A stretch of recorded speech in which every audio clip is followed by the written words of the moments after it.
এক কঠিন সময় আসবে, সেটা হচ্ছে হাসরের ময়দান। সেখানে কিন্তু আপনি কাউকে চিনবেন না, একমাত্র চিনবেন আমার প্রিয় নবীজিকে। আপনি কিন্তু আমার প্রিয় নবীজিকে 3 জায়গায় পাবেন।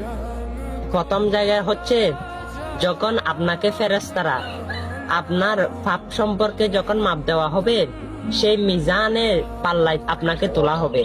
আর আপনি যদি গুনাহগার হন, সেই পাল্লা কিন্তু ভারী হবে।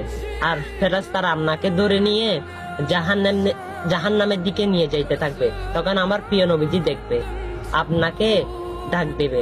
তখন ফেরেশতাকে জিজ্ঞেস করবে, হে ফেরেশতা, আমার উম্মতকে কোথায় নিচ্ছ? ফেরেশতারা বলবে, ইয়া রাসূলুল্লাহ, তার পাপ কিন্তু বেশি, তাই তাকে জাহান্নামে দিচ্ছি। তখন আমার প্রিয় নবীজি আপনাকে আবার নিয়ে আসলো, এসে মিজানের পাল্লায় তুললো। আমার প্রিয় নবীজির আঙ্গুলটা আপনার পাল্লার মধ্যে দিল, আপনার নেকির পাল্লা ভারী হয়ে গেল।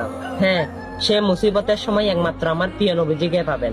আর সেই নবীজির হাদিসগুলো বাণীগুলো মানুষের কাছে পৌঁছাবেন, অবশ্যই সেই নবীর সুপারিশ আপনিও পাবেন।